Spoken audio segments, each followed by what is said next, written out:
This is the Work University Podcast, episode 55. This is Work University, and I'm Annalisa Felix. This is where I interview people from various employment backgrounds and get the inside scoop on what their job is really like. If you're just getting into the workforce, or if you're curious about getting into something new, listen up. Hi, today I have with me Felicita Sandoval. Felicita is a Cyber Security GRC Analyst. I want to find out all about it in a short amount of time. So let's jump right in. Tell me a little bit about cybersecurity and what does GRC mean?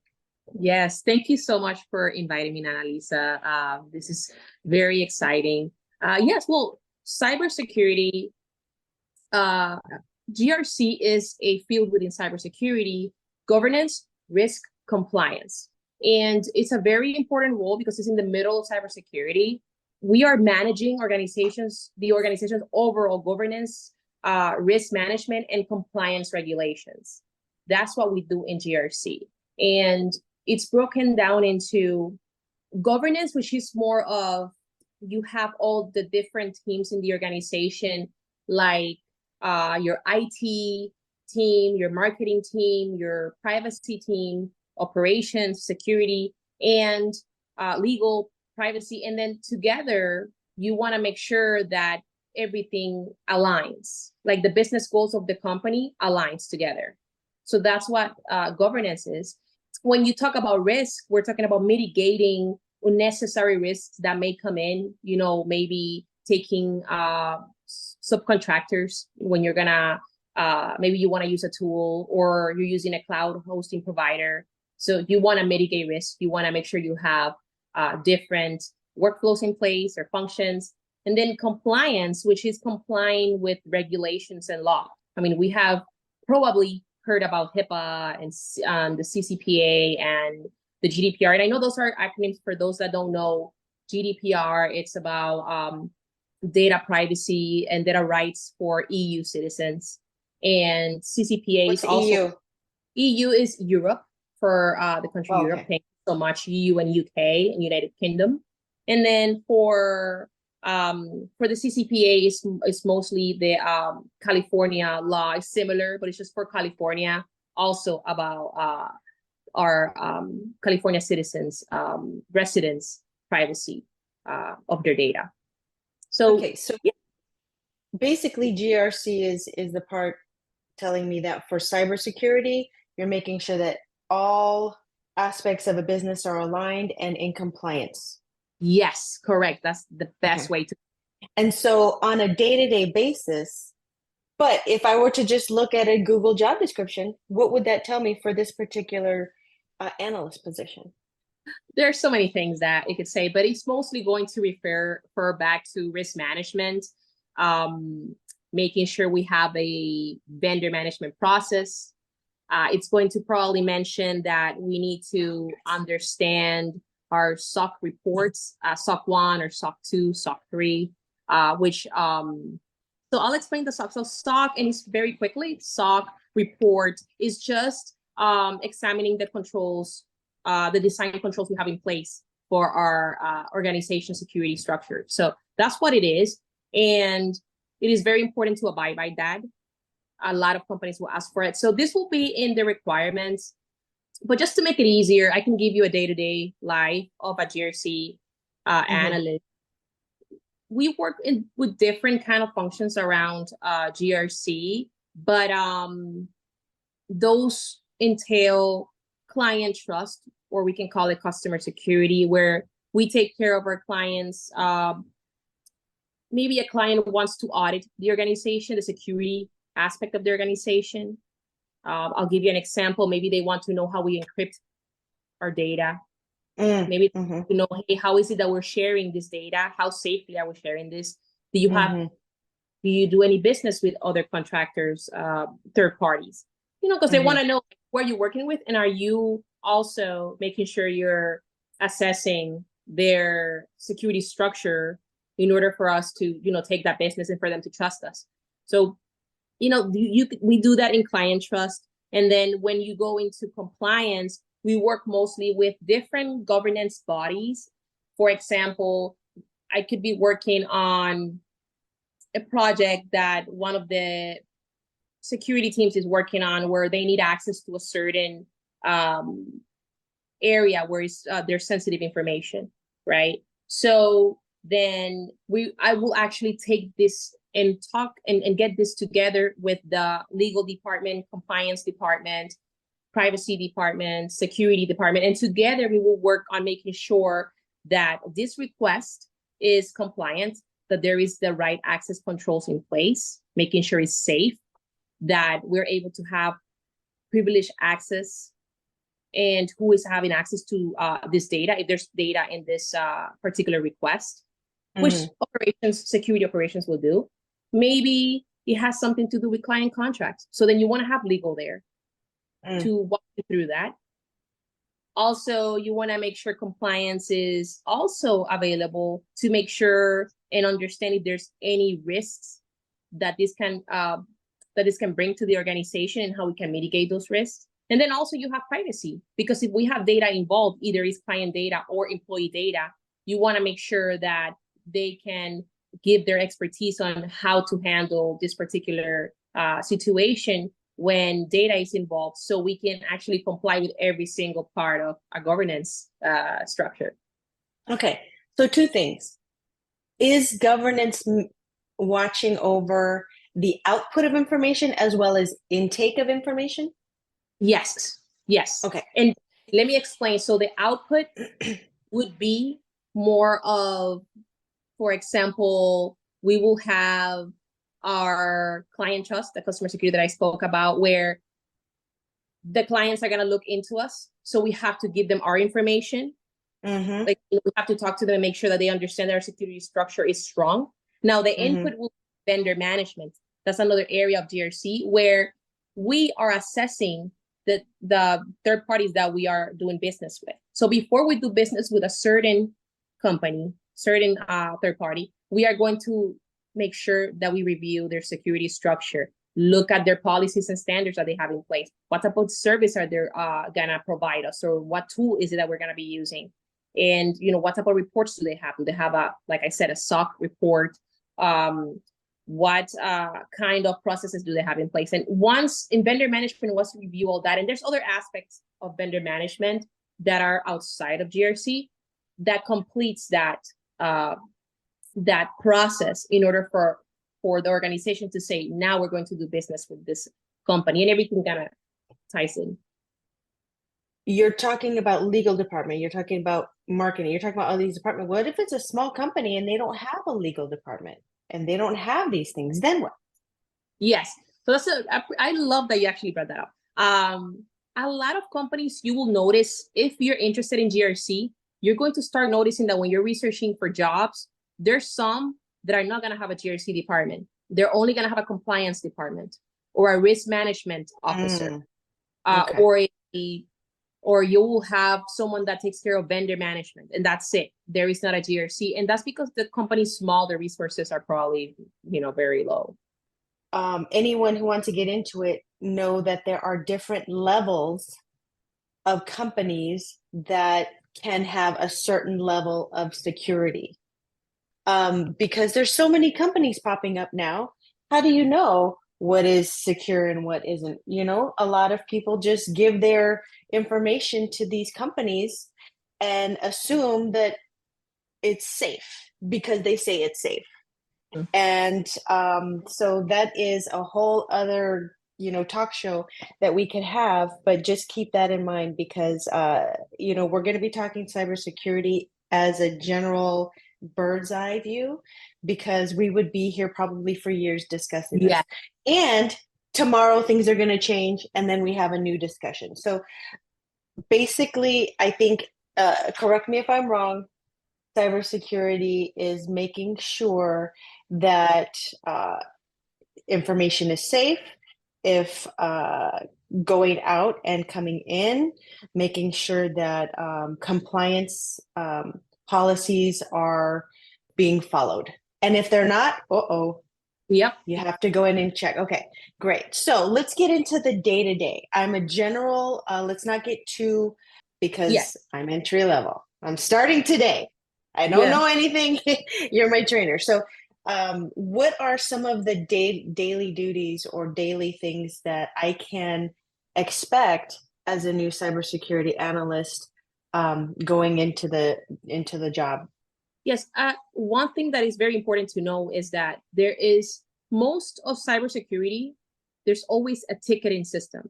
It's always ticketing. You know, people think that it's only IT who receive tickets and, you know, there's a request and then you have to fix something. But in reality, a lot of us have, and most of us have a ticketing system where a ticketing system is just somewhere where an employee, someone from a different team, from the same team, will request a certain something like a service or they want to use a tool. So in your day-to-day, you're going to be looking at that ticketing system. And that's only one part of your job because usually, like, for example, GRC, I have different parts of my job, but one of them is the ticketing system, where if there is a request for someone that wants to have access, or maybe someone wants to go through a contract that a client wants us to look at the security section of it, to make sure that everything is compliant, that we are not only compliant, but that we agree with the contract language. So, and that we both, the client and the organization, agree to the terms of this contract. So that's one request that can come through, and I will have to go ahead and look at the entire contract, specifically the security, information security sections, to make sure that I am going to agree. And if you don't agree, you will start outlining or adding comments to that contract, maybe fixing some language, recommending some something different from what they want. Maybe hopefully you can meet in the middle. So that's one part of your job, is to go through that ticketing system. But there's also auditing. So you may have to run an audit for the quarter, and this audit is in a certain aspect of the organization in regards to security. And you're also going to partake in that. But don't be afraid. I know people get scared. It's like, oh, that's a lot of work. And do not worry. You always have your teammates, and everything is done together. So, for example, if we're conducting an audit, you will only have a part of that audit, and another team member will have another part of the audit. And so you don't have to feel like you're going to do the whole thing. I am sure some companies don't have the resources, small companies, so they may have one or two people, but you will be in charge of talking to different team members to ask for, you know, if there's any risks that they have noticed. You want to annotate that. You want to make sure, you know, what kind of tools are they using. You want to get the teams that you're interviewing, what they're going to give you in order for you to be able to create a report for the audit, to make sure that not only do you show the risks that are in the company, but you also want to rate it. Like, is this a low risk or a high risk, medium risk? And also you want to give remediation points, like how can we mitigate this? And you can actually give a ways for it to be mitigated. So that's one part. And there are also, you know, and that's what you do throughout the day. You can also be working on some analysis. Maybe your company is opening a business somewhere in a different country outside of the United States, and the security team may be able to provide, the GRC team may be able to provide advice on what's happening in that country. Hey, you know, this is the legal situation there. This is the political tensions there, because that matters. This is the privacy concerns that we have there, and this is the physical security of the area where we want to open this business. So you do a lot of different things. However, like I mentioned earlier, don't feel overwhelmed. A lot of these things you don't do at the same time. There are different quarters and different tasks that you're going to be given, or that you're going to partake in throughout the year, that this is going to happen. For somebody who is not into cybersecurity and to hear you talk, it can be overwhelming, because you may think, okay, am I talking about an analyst who works within a company, say in a hospital, or am I working for a third-party company who gets hired to different projects? So, you know, today I could be looking at this small startup, and I need to go through all of their checks and balances to make sure everything's on correct. and make sure that they fix what needs to be fixed. Or I could be a part of a third party company traveling to this huge company who needs, an audit, and I'm working as a team. And so I think that it's a lot, but what you're saying, correct me if I'm wrong, is don't let the huge scary monster scare you away because you're only going to just one bite at a time. And it's too big and it's always changing. And so ticketing systems, I think what you were saying is for somebody who is just getting into this, has to look at how big of a fire do I need to, what's happening? And then I need to assess, okay, what's on fire? We got to do that one first, and then go to the next, and then go to the next, and go to the next, because you're looking at different, the company you're working with asks for different, requests. Can you look at this? Can you look at that? Can you look, okay, where's the big one? The next one, the next one, the next one. So I think that's what you're saying with the ticketing system. So thank you for that. Whew. And let's talk about the path that you took to get to where you are now. Did you set out to work in IT when you and I'm assuming this has to be something you have to have a bachelor's to get into at least, or some kind of certification. So talk to me about your path to where you are now. Yes. So most of the time you will see in a lot of descriptions of job descriptions that they prefer a bachelor's degree. A few will require it. But yes, most of companies are going to look that you have a bachelor's degree at least. But a lot of people have made it into cybersecurity without a university degree, but they have worked very, very hard to have the knowledge, to gain the knowledge that they did in order for them to get into cybersecurity. So if you don't have a degree, I'm just going to say, work hard, use all the time that you have to learn as much as you can and network as much as you can, because it's unfortunate. I don't think a degree makes you like better at a job, but unfortunately that's how it is. They're looking for that, and that's what we have to abide by. But my path, I had a bachelor's degree in something else. I have a filmmaking bachelor's degree for film in my 20s, when I was way younger, that I wanted to write and I wanted to make films. And that was my path at that time. And then I remember I always liked computers. And it's funny because everything that I wrote, like in film school, it was about scientists and computers, and hackers. And it was very interesting to actually turn into that after. But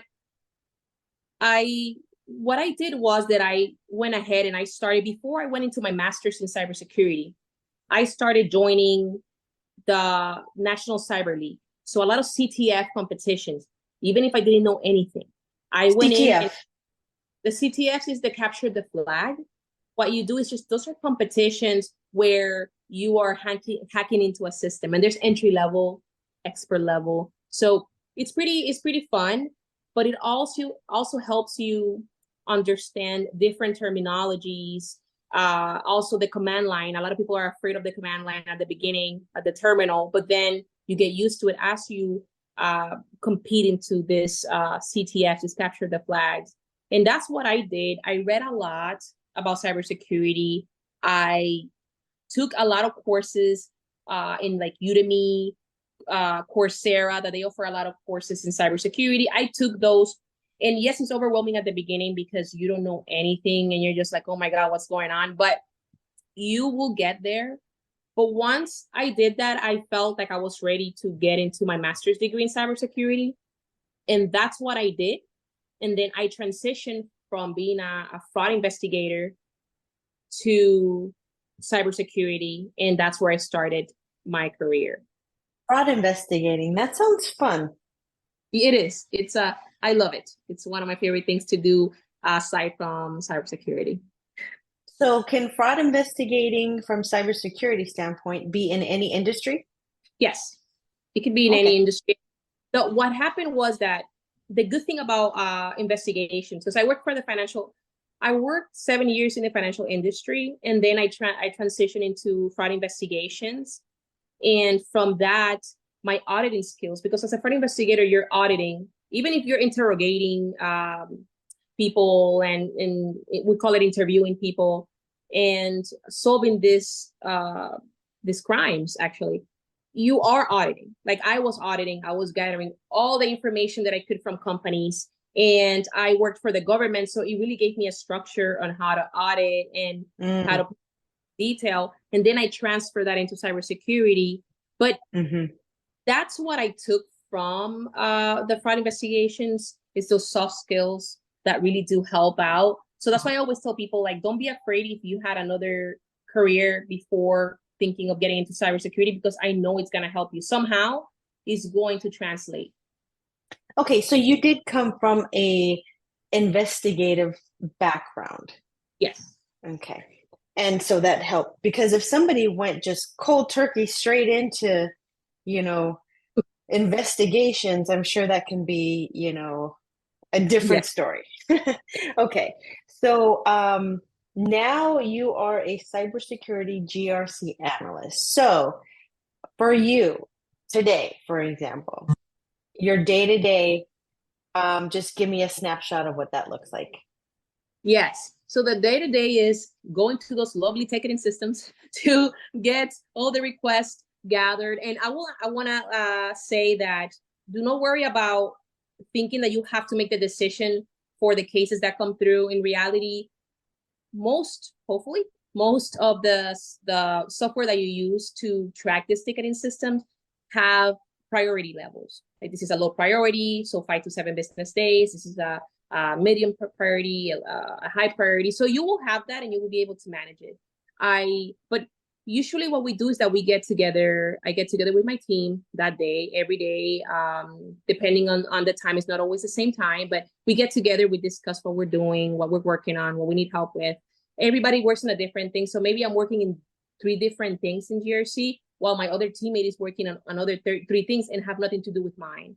So you will have, if you have a big company with a big GRC team, you will have time to take your time in certain functions, and then you may rotate. And maybe next year you will do, let's just put an example.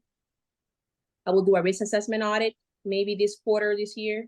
And next year, I'll do one, but I may just work on a SOC report that I have to an audit, a SOC report audit, different from the risk assessment audit. And everybody kind of, you can rotate. Some people, sometimes you have an expertise on something, so you will always do that function while other teammates do other functions. So it's a day full of just going through the request, making sure that everything is satisfied, that if you're working on an audit, that you're gathering evidence. Now, this is not something you do every day.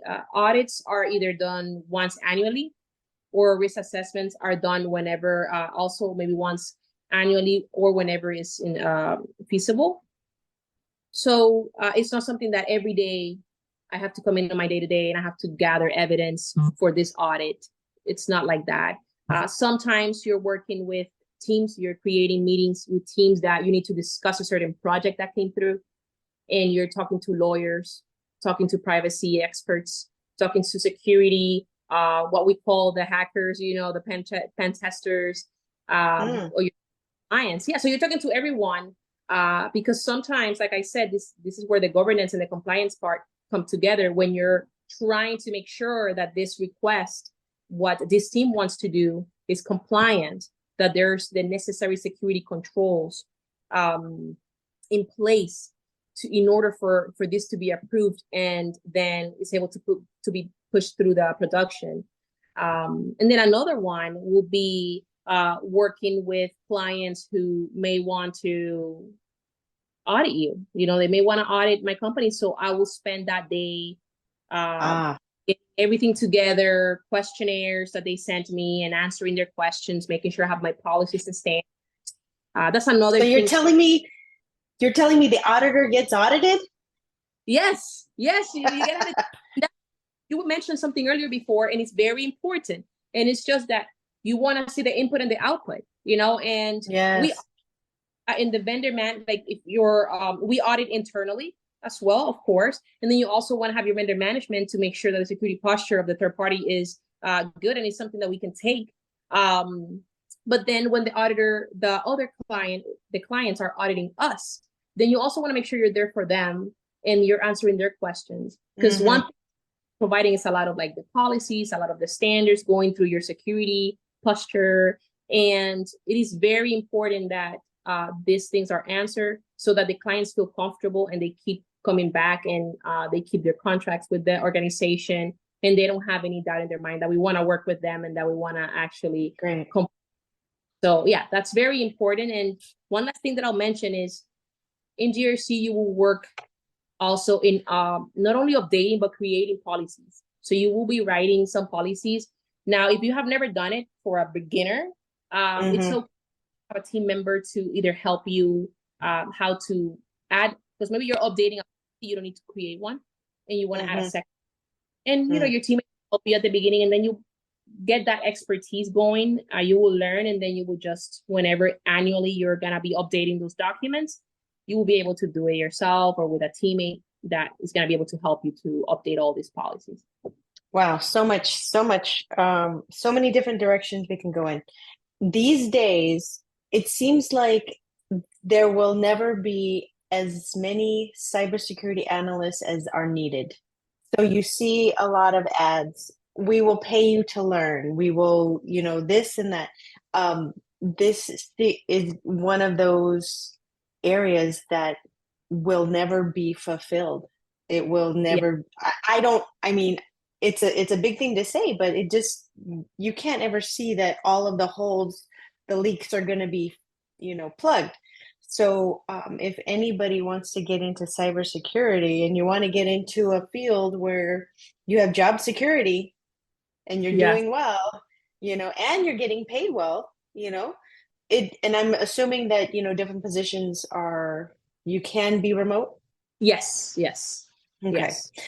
Now for you, because we have a couple, you know, questions left, any bumps in the road or any big crazy catastrophes that you want to share with us that can be kind of exciting, but, you know, kind of nerve-wracking that you know that you've been through that you'd like to share? Yes, yes, and I think this is exactly the great like episode to do this, because I understand how afraid you can be and overwhelmed when you start a career. And a lot of the people that I have met that have asked me for advice are in the same spot where they're afraid because they're overwhelmed. Look at everything that I have said. Anyone that is going to hear this, they're going to be like, oh my God, I don't think I can do all that. Yes, you can. I went through that as well at the beginning when I transitioned. I was so scared that I had imposter syndrome. It was the worst. I didn't even know it was called that. I remember I was so stressed out, and someone told me, you have imposter syndrome. That's why you're like feeling that way. And it's because you're put into a spot, a new position that you're excited about, but you still have a lack of understanding because it's your first time. Even if you went to school is only theory. You're only learning theory. You're really not hands-on. And there's so much hands-on labs, like it's really not real. So when you're in the spot where you're already in that position, you see all these people and they look like Einstein. All of them are very, very smart, and you start doubting yourself. And I remember I started doubting myself, and I was like, oh my God, what am I doing here? I don't deserve to be here. These people are geniuses. But I, little by little, I started thinking and looking at everyone around me. I was observing everything that I observed. I was like, wait, when they got into this position, they didn't know either. They didn't know at all. So I started kind of calming down, and I started thinking of a strategy. I was like, you know what? I'm going to ask questions. I don't care if they're stupid questions, dumb questions. It is okay, because I know that that's the only way that I'm going to know exactly how I measure my knowledge throughout my journey. So that's when I started asking questions in meetings, asking questions on one-on-ones. I have like a notebook where I write all the questions that I'm going to ask each member. I will schedule meetings with different people in different teams, and they were like, oh, are you okay? Is everything good? And they will be so sweet because they will help me out with my questions. So went through that rough patch, and it really helped me come out of that and just kind of become, or still in the transition on that expert journey that I am still in, because you're going to be in it for a very long time. You are not going to be an expert in 1 year, 2 years, 3 years, 4 years. Trust me, it's going to take so long because security, it's complicated, but it's not difficult. I don't know if I'm saying that right, but what I'm saying is that you could do it. Don't be afraid. You could do it. It's just that it's going to take time, and it takes patience as well as your dedication to want this. And that's one of my stories that I'm so thankful that I come out of that hole, because I was so scared. I was so stressed. And then another one, which this one is going to relate more to the people that are trying to get into cybersecurity. Before I got into cybersecurity, I remember that I was still an investigator, and there was a local CTF capture the flag event. And I went ahead and I went into it. I didn't know anything about computers, anything at all, besides the screenwriting that I did, my little stories. And I actually worked on it. And there was 15 questions. I only did 3. And those 3 made me feel like, yes, I could do this. This is the best thing ever in the world. So don't be afraid. Any advice? Well, I guess that is your advice. Don't be afraid. Just dive in and get the help from those around you, because we're all learning, and it is scary, but it's a good scary. It's an exciting, you're always learning. Where can we find you on social media, and what things do you advise people to look at if they are interested in getting into this line of work? Yes. So if you want to follow me, you can follow me on LinkedIn, Felicita Sandoval. You can also follow me on Instagram, The AI Researcher. And what I suggest is first get into LinkedIn, because you want to network. You want to ask all these questions that you have. You want to network with people that you're interested in the position that they have. So if you want to be a pen tester, reach out to pen testers. You want to be a GRC analyst, reach out to GRC analysts. Do your homework first also, because you want to have questions prepared. You don't want to go without just give me an overview, because then you're not going to understand. So please do so. And for those that listen to this episode, I'm going to tell you, once you listen to it, I know it's going to be a lot, but go and reach out to GRC analysts. Trust me, you're going to ask them the questions. Whatever I said whatever we discuss here, go ahead and ask it. Trust me, you're going to find a new world, and maybe you're going to be interested in getting into GRC. Felicita, thank you so much for just scratching the surface for us. There's a lot to get into. So if you are interested in getting into cybersecurity, please reach out. Thank you so much for sharing your experience. I appreciate it. Thank you. Thank you so much. Thanks for listening. Don't forget to like and leave a review, or contact me at hello@workuniversity.org to work with me while you're on your job search journey.